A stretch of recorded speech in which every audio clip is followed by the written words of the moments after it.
बिस्मिल्लाहिर्रहमानिर्रहीम। 9th class math new book review exercise 3 question number 1। 4 options are given against each statement and circle the correct option. First part है the set builder form of the set 1, 1 by 3, 1 by 5, 1 by 7 is option A B C D. इसमें से हमने choose करना है कौन सा ठीक है। तो हम ऑप्शंस को इंशाल्लाह डिटेल में चेक करेंगे ताकि आपको आंसर तो पता चले ही चले। तो साथ चैप्टर 3 के कंसेप्ट्स भी इंशाल्लाह क्लियर होंगे। तो पहले हम ऑप्शन ए देखते हैं, वो क्या दिया हुआ है। वो दिया हुआ है X such that X is equal to 1 by n and n belongs to whole numbers. यानी कि ये लिखा हुआ है कि आप n में होल नंबर्स पुट करना शुरू करें, आपको ऑप्शन पता चल जाएगा। होल नंबर्स कौन से हैं? जो ज़ीरो से स्टार्ट हो रहे हैं। मसलन हम सबसे पहले n की जगह पुट करेंगे 0, फिर n की जगह पुट करेंगे 1, फिर n की जगह पुट करेंगे 2। 3 काफ़ी होते हैं, चलें एक और हम कर लेते हैं। यानी कि ये एक्चुअली हमारा ऑप्शन ए है। तो अब ये वो वाला ऑप्शन तो नहीं है, इसका मतलब है ऑप्शन ए करेक्ट नहीं है। अब ऑप्शन बी देखते हैं। X such that X is equal to 1/2 n + 1 n belongs to whole numbers. दोबारा दिया हुआ n क्या है? Whole number. यानी कि n की जगह हम 0 पुट करेंगे तो हमें पता चल जाएगा। अब ज़रा केयरफुल रहना है। आप n की जगह 0 पुट करें, 2 को जब 0 से मल्टीप्लाई कराएंगे 0 ही आ जाएगा, और 0 में जब 1 ऐड करेंगे तो वो 1 बन जाएगा। यानी कि पहला ऑप्शन है 1 by 1। 1 by 1 1 नहीं होता, आप इसको 1 भी लिख सकते हैं। नेक्स्ट चेक करते हैं। 0 पुट कर चुके, अब 1 2 3 इस तरह पुट करें। पहले 1 पुट करते हैं तो n की जगह जब 1 लिखेंगे 2 1 = 2, 2 + 1 ये आ गया 3, यानी कि हमारा आ गया 1 by 3। अब 0 पुट किया, 1 पुट किया, अब 2 पुट करते हैं। जब n की जगह 2 लिखेंगे 2 2 = 4, 4 + 1 ये आ गया 5। एक और ऑप्शन चेक कर लेते हैं। 0 पुट हो गया, 1 पुट हो गया, 2 पुट हो गया, 3 पुट करते हैं तो 3 2 = 6, 6 + 1 7 ये आ गया 1 by 7 up to so on. Option B correct है। उसकी रीज़न है ये देखें, 1 by 1 1 नहीं होता, यानी कि ये 1 लिखा हुआ है एक्चुअली। फिर 1 by 3, 1 by 5, 1 by 7 ये एग्जैक्टली वही लिखा हुआ है। बाकी भी जब आप चेक करेंगे ना तो आपको पता चल जाएगा। मसलन देखिए n की जगह अगर हम 1 पुट करते हैं, बल्कि पहले 0 से शुरू करते हैं, 0 पुट करते हैं तो 1 by 1 1 आ गया। फिर जब आप यहाँ पे 1 पुट करेंगे तो 1 + 1 2 ये 1 by 2 आ जाएगा। लेकिन हमारे पास तो सेकंड जो एलिमेंट है 1 by 3 है, इसका मतलब है ऑप्शन सी करेक्ट नहीं है। ऑप्शन डी ये तो किसी सूरत करेक्ट नहीं है ना, क्योंकि इसमें 1/, वाली फॉर्म ही नहीं है। ये सीधा सीधा 2n + 1 है। ये हमारे पास क्या है? 1/। और अगर आपकी थोड़ी सी कमांड इस बात पे बन जाए तो देख के भी आपको आंसर पता चल जाएगा। वो कैसे देखें? न्यूमरेटर सारे 1 है, इसमें भी न्यूमरेटर 1, इसमें भी न्यूमरेटर 1, इसमें भी न्यूमरेटर 1, इसमें न्यूमरेटर 1 नहीं है। यानी कि यहाँ से हमें जज हो रहा है ऑप्शन डी तो किसी सूरत करेक्ट नहीं है। बाकी बचे ये 3 ऑप्शन।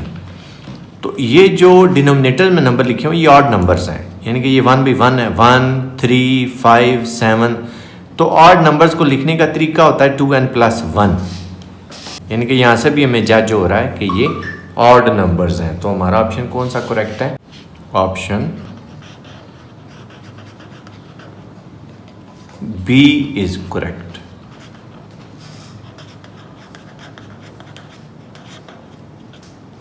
सेकेंड पार्ट में हमें ए जो सेट दिया हुआ है वो एम्प्टी सेट है, यानी कि उसमें कोई एलिमेंट नहीं है, और उसका पावर सेट पूछा जा रहा है। तो पावर सेट जो है वो किसी भी सेट के सारे सब सेट्स पर मुश्तमिल होता है। पता कैसे चलता है कि उस पावर सेट में कितने एलिमेंट्स होंगे? उसका फॉर्मूला होता है 2n। इससे पता चलेगा आपको। मसलन अगर हमारे पास कोई एलिमेंट नहीं है, जैसे ये अब 5 है एम्प्टी सेट, तो 2 की पावर 0 लिख देंगे। अगर इसमें एक एलिमेंट होता तो हम 2 की पावर 1 कर देते, अगर इसमें 2 एलिमेंट्स होते तो हम 2 की पावर 2 कर देते। 2 की पावर 2 4 हो गया, 2 की पावर 1 2 ही होता है, 2 की पावर 0 क्या होता है 1। तो अब यहाँ से हमें क्लियरली शो हो रहा है कि आंसर ऐसा होगा जिसमें एक एलिमेंट होगा। आपने ये 1 टिक नहीं करना, ऑप्शन बी करेक्ट नहीं है। एक एलिमेंट का मतलब 1 लिखा हुआ होना नहीं है, एक एलिमेंट का मतलब ये है कि उसमें सिर्फ और सिर्फ एक ही सेट होगा, यानी कि सेट के अंदर एक सेट। तो आप देखें सेट के अंदर एक सेट कौन सा है, वो ये एक सेट है, उसके अंदर आपको एक और सेट नजर आ रहा है। Option C is correct. उसकी एक रीज़न आप और भी जेन में रख सकते हैं, empty set is the subset of every set. ये जो एम्प्टी सेट होता है वो हर सेट का सबसेट होता है, यानी कि हर सेट के सबसेट में एम्प्टी सेट आना ही आना है। तो जब एम्प्टी सेट आना ही आना है और हमारे पास ऑप्शन भी ये है कि आपने रखना भी एक ही सेट है, तो एम्प्टी ने तो आना ही आना है, तो फिर वो एक जो होगा वो एम्प्टी ही होगा। थर्ड पार्ट में हमें यूनिवर्सल सेट दे दिया गया 1 से लेके 5 तक है। सेट ए 1 2 3 है और सेट बी 3 4 5 है। हमने सिर्फ सॉल्व करना है u minus A intersection B. तो ऑप्शन जो करेक्ट है वो हमें पता चल जाएगा। Let solve it. तो पहले हम ए इंटरसेक्शन बी फाइंड कर लेते हैं। ए हमारे पास क्या है 1 2 3, बी क्या है 3 4 5। तो दोनों में कॉमन सिर्फ और सिर्फ 3 है।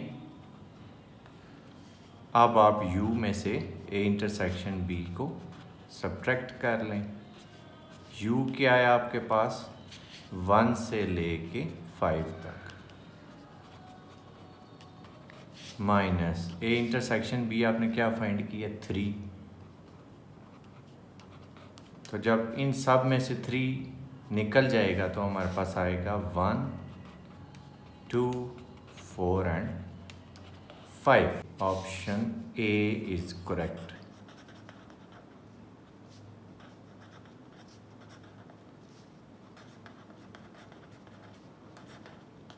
फोर्थ पार्ट में हमें ए और बी दो सेट्स दिए गए हैं जो ओवरलैप्ड सेट्स हैं। If A and B are overlapping sets, बताता हूँ मैं अभी आपको क्या है। Then cardinality of A minus B is equal to cardinality of A और कार्डिनलिटी ऑफ बी और ए इंटरसेक्शन बी और cardinality of A minus cardinality of A intersection B.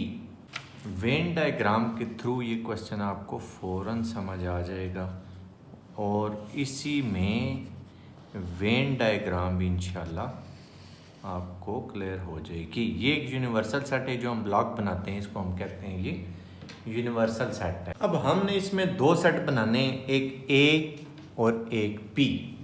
बनाएंगे कैसे? ओवरलैप। ओवरलैप सेट वो होते हैं जो आपस में मिले हुए होते हैं, यानी कि उनका आपस में इंटरसेक्शन एम्प्टी नहीं होता, कोई ना कोई पोर्शन दोनों का आपस में इकट्ठा होगा। ये ए बना दिए जी, और चले ये हमने बी बना दिए। इस सेट को मैं ए कह रहा हूँ, इस सेट को मैं कह रहा हूँ बी। ये इनका कॉमन पोर्शन है। गौर से देखें, इस सर्कल में भी ये पोर्शन आ रहा है, इस सर्कल में भी ये पोर्शन आ रहा है। इस तरह के सेट्स को हम ओवरलैप सेट कहते हैं। अब इसमें हमारा टारगेट क्या है? हमने फाइंड करना है cardinality of A minus B. और ए माइनस बी चीज़ क्या है पहले तो ये समझे ना।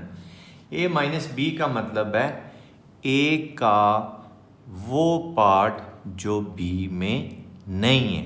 अब ज़रा गौर करना है थोड़ा सा आपने। ये ए है सारा, दोबारा बना देता हूँ ताकि आपको बात क्लियर हो। ये है सारा,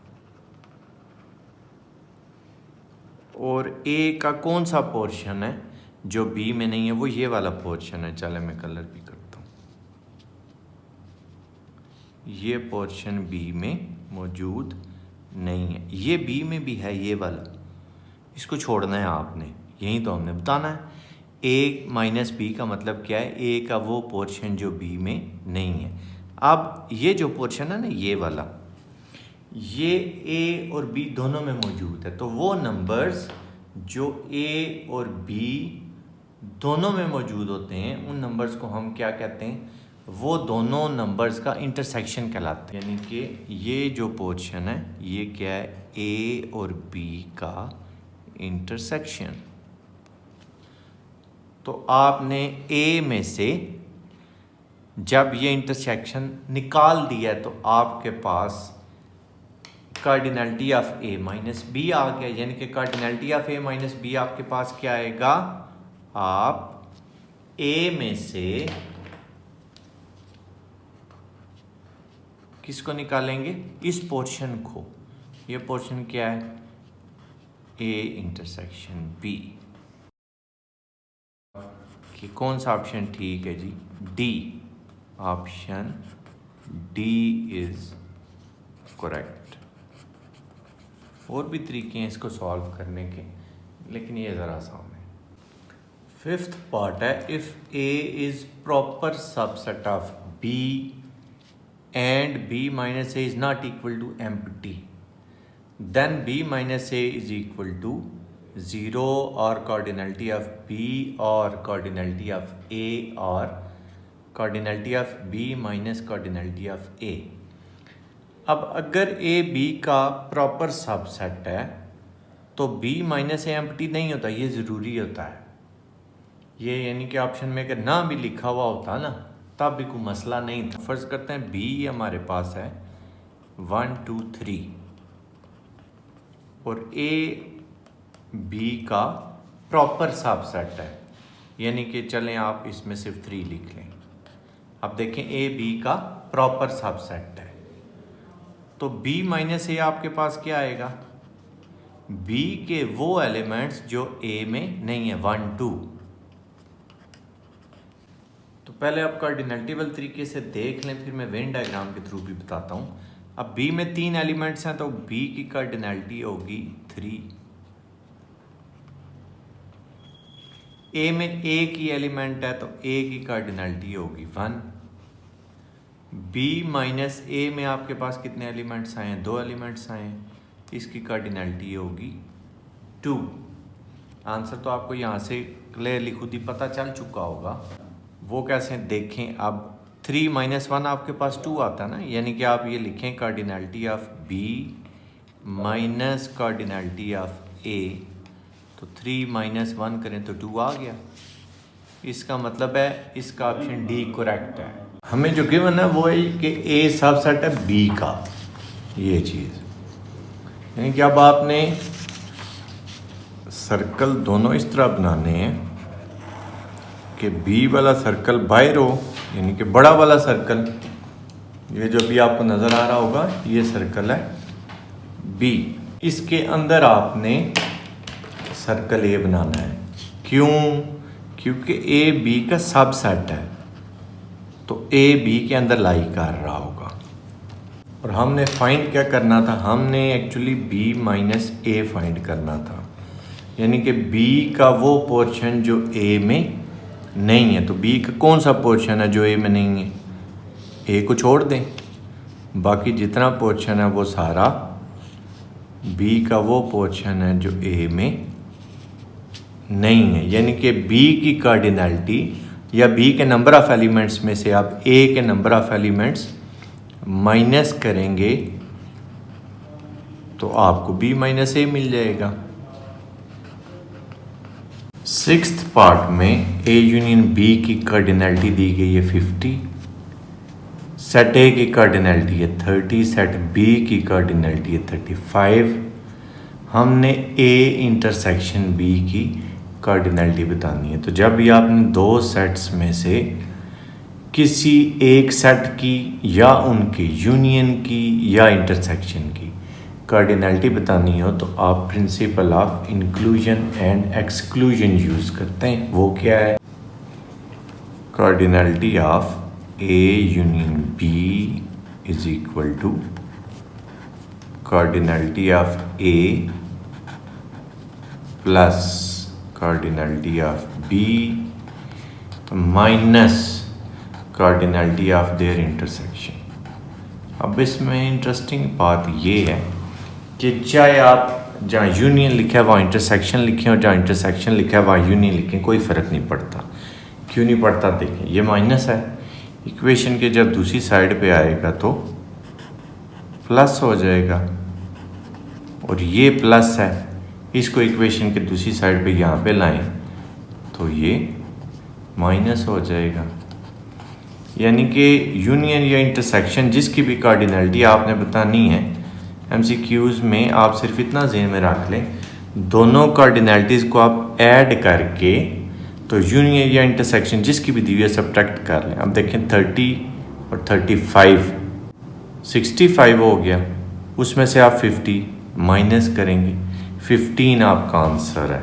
सॉल्व भी कर लें, 30 प्लस 35 माइनस 50, तो हमारे पास 15 आ गया।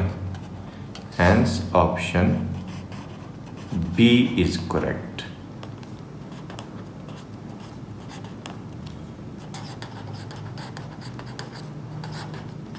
पार्ट नंबर 7 इंतहाई आसान एमसीक्यू है। ए और बी दो सेट दिए हुए हैं, कार्टेशियन प्रोडक्ट में कितने एलिमेंट्स हैं वो हमने बताने हैं। कार्टेशियन प्रोडक्ट हम ए क्रॉस बी को कहते हैं। इसमें आंसर ऑर्डर्ड पेयर्स की फॉर्म में आते हैं। तो ए में कितने एलिमेंट है 4, बी में कितने एलिमेंट हैं 3। आपने सिर्फ उनको मल्टीप्लाई करना है, 4 3 12, इनके यहाँ पे हमारे पास क्या आ जाएगा 12। तो हम क्या कहेंगे, कौन सा ऑप्शन करेक्ट है? Option B is correct. अब 8th पार्ट चेक करते हैं। एफ ऑफ एक्स हमें गिवन है, एफ ऑफ ए प्लस 1 की हमने वैल्यू निकालनी है। तो जब भी आपको एफ ऑफ एक्स दिया हुआ हो, जैसे अब हमारे क्वेश्चन में x square minus 3x plus 2, आपने एफ ऑफ 1 एफ ऑफ 2 कुछ भी, या एफ ऑफ ए प्लस 1 जिसकी भी आपने वैल्यू निकालनी है, आपसे सिर्फ x की जगह पे उसको पुट करके सॉल्व कर लेना। यानी कि जहाँ जहाँ आपको x नज़र आ रहा है वहाँ वहाँ आपने जो भी f के साथ है पुट कर देना था। अब यहाँ पे f के साथ है a प्लस 1, तो जहाँ जहाँ x है वहाँ वहाँ हम a प्लस 1 पुट करके उसको सिंप्लीफाई कर लेंगे, हमारा आंसर आ जाएगा। अब ये a plus B whole square है, a square plus B square plus 2ab। यहाँ पे क्या जी 3 मल्टीप्लाई हो रहा है और 3 से पहले माइनस है तो साइन भी चेंज करेंगे, -3a और 1 से मल्टीप्लाई होगा तो -3। अब इसको सिंप्लीफाई कर लें, a स्क्वायर a स्क्वायर आ गया, 1 का स्क्वायर 1, 2a और 1 2a बन गया, -3a। अब ये -3 और +2 सॉल्व करना तो यहीं पे कर लें बेशक, -1 आ गया। अब a स्क्वायर +1 -1 कैंसिल, तो 2a -3a -a, यानी कि ऑप्शन डी करेक्ट है। Option D is correct. 9th part है। 2 एफ ऑफ एक्स हमें दे दिए गए, एक है 3x प्लस 1, दूसरा है 28। हमने x की वैल्यू निकालनी है, तो दोनों एफ ऑफ एक्स को आप इक्वल कर लेंगे, या ऐसे समझ लें एफ ऑफ एक्स की वैल्यू उठा के यहाँ पे पुट कर देंगे, जो मर्जी बात कर लें। 28 is equal to 3x plus 1, तो 1 जब दूसरी साइड पे जाएगा माइनस हो जाएगा, 28 माइनस 1 के 27 हो गया। 3 इधर मल्टीप्लाई हो रहा है, दूसरी साइड पे जाके डिवाइड हो जाएगा, तो 3 9s are 27, यानी कि option A is correct.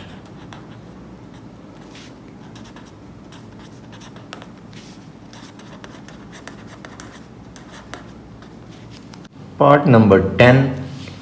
2 set हमें दिए गए और फंक्शन भी हमें दे दिया गया है। हमने बताना है कि ये कौन सा फंक्शन है। तो इस एमसीक्यू को आपने नहायत गौर से देखना है, क्योंकि इसी एक ही एमसीक्यू में मैं आपको फंक्शन से रिलेटेड सारी बातें क्लियर कर दूंगा। अब पहली बात तो ये कि जब फंक्शन होता है, यानी कि पहले तो हमें ये देखना पड़ता है ना फंक्शन है भी है या नहीं है। अब इसमें उसने बता दी कि फंक्शन तो है, मैं आपको वो भी बता दूंगा। आपने करना क्या है, ये जो ऑर्डर्ड पेयर के फर्स्ट एलिमेंट्स हैं इसको आपने इधर लिखना है। पहला एलिमेंट 1, फिर 2, फिर 3, और जो सेकंड एलिमेंट्स हैं जिनको रेंज बोलते हैं वो आपने इधर लिखने हैं, ए, बी और फिर बी। तो आपने लिखना है एक ही दफ़ा, 2 दफ़ा नहीं आपने लिखना। अब हम इसको सेट कैसे करते हैं, हम कहते हैं 1A पे मैप हो रहा है, 1A पे मैप हो रहा है, ऐसे एरो देना है आपने। 2B पे मैप हो रहा है, 3 वो भी B पे मैप हो रहा है। फर्ज करते हैं आपको ये फंक्शन का भी नहीं पता जी, फंक्शन है नहीं, कैसे पता चलता। तो आपने जहाँ से एरो निकल रहे हैं ना, आपने उसको देखना है। अगर इसमें से कोई एलिमेंट मिस हो गया या रिपीट हो गया तो ये फंक्शन नहीं होगा। अब इसमें देखें तीनों एलिमेंट्स से एरो निकल रहे हैं और हर एलिमेंट में ऐसा एरो निकल भी एक ही रहा है, तो ये फंक्शन तो है। किस टाइप का फंक्शन है, जब आपने ये देखना होता है तो आप हमेशा इन एलिमेंट्स को देखते हैं जिन पे एरो आए हुए हैं, यानी कि रेंज को। तो अब इसमें ये रिपीटिशन आपको नज़र आ रही होगी। तो अगर किसी भी एलिमेंट पे एक से ज़्यादा एरो नहीं आ रहे, ना ही कोई मिस हो रहा है, यानी कि no miss no repeat, range में ना मिस है ना रिपीट है, उस फंक्शन को हम कहते हैं बाइजेक्टिव। अब इसमें तो रिपीटिशन है, इसका मतलब है ऑप्शन सी तो आपका करेक्ट नहीं है। क्यों, ये लिखा हुआ बाइजेक्टिव, तो बाइजेक्टिव तो नहीं है। मिसिंग और रिपीटिशन वाली बात से ही मैं कंटिन्यू करता हूं कि अगर मिसिंग और रिपीटिशन दोनों है, मिस भी हो गया है कोई एलिमेंट, रिपीट भी हो गया है, उसको हम इनटू फंक्शन कहते हैं। F is into only. अब दो फंक्शन आपके बच्चे, एक ऑन टू और एक इंजेक्टिव। ऑन टू वो फंक्शन है जिसमें रिपीटिशन अलाउ है, और इंजेक्टिव वो है जिसमें मिसिंग अलाउ है। इसमें रिपीटिशन आ गई है, तो जब रिपीटिशन आ जाए तो फंक्शन इंजेक्टिव भी नहीं होता, कि ये ऑन टू यानी कि सर्जेक्टिव फंक्शन है। F is on two means surjective.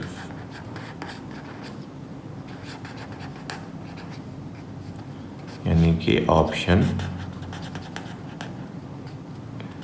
B is correct.